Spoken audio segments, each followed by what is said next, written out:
తొందరలోనే 90 days లో 13 సంవత్సరాల లోపల ఉండేవాళ్ళు సోషల్ మీడియాకు అందుబాటు లేకుండా చేసే కార్యక్రమానికి శ్రీకారం చుడతాం.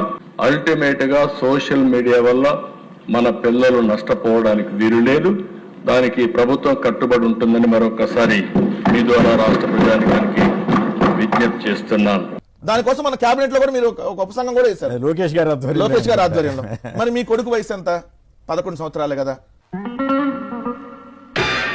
రెండో పాయింట్ మీరు అన్నది ఏంటి, ఆ రోజు మా బెండపూడిలో మౌనిక అనే అమ్మాయి ఇంగ్లీష్ ఆ విధంగా బ్రహ్మాండంగా మాట్లాడితే ఆ అమ్మాయిని troll చేశారే. And so we are so glad with your Ammavadi.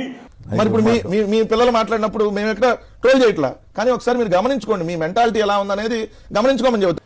సిగ్గుపడరండి. English medium విద్య పెడితే పేదవాళ్ళు ముద్దబ్బాయిలు అయిపోతారని మాట్లాడారు చంద్రబాబు నాయుడు గారు. దీనివల్ల ఏమవుతుంది, రేపు మన పిల్లలంతా కూడా ముద్దబ్బాయిలుగా తయారవుతారు. మరి ఇప్పుడు మీ కొడుకు మీ మనవడు బ్రహ్మాండంగా మాట్లాడుతున్నాడు కదా, ముద్దబ్బాయి కాలేదు కదా, మరి పేదలు ఎందుకు ముద్దబ్బాయిలు అవుతారు? 2 ట్యాబులు ఇస్తే మీ కొడుకుతోనేమో పాడ్కాస్ట్, మీ మనవడితో లోకేష్ కొడుకుతో మీరు పాడ్కాస్ట్లు పెట్టిస్తానంటున్నారు. వాళ్ళు ట్యాబులు చదువుకోవడం, దాంట్లో కూడా ఏ కంటెంట్ ఓపెన్ కాదు, ఓన్లీ ఎడ్యుకేషన్ రిలేటెడ్ ఇన్స్టాల్ చేసినటువంటిది మాత్రమే ఓపెన్ అవుతుంది. దాంట్లో మళ్ళీ బైజూస్ యాప్ చేస్తే ఇది ఏ జ్యూస్ అని నీచంగా మాట్లాడారు. అది బైజూస్ కాదు, జగన్మోహన్ రెడ్డి జ్యూస్. అది నీచంగా మాట్లాడి ఆ ట్యాబులు ఇస్తే పిల్లలు ఏదేదో చూస్తారని చెప్పి ఈనాడు దినపత్రికతో పాటు వాళ్ళ పత్రికలో రాపిచ్చారే. మరి ఇప్పుడు ఏమో మెయిన్ పేపర్లో వేసి దేవాంశు సూపరు డోపర్ అని చెప్పి మీరు రాస్తుంటే సో ఎంత తప్పు. ఒరే అన్న రూల్స్ పెడతారు, ఆయన ఫాలో అవ్వరు, కానీ మనం ఫాలో అవ్వాలి.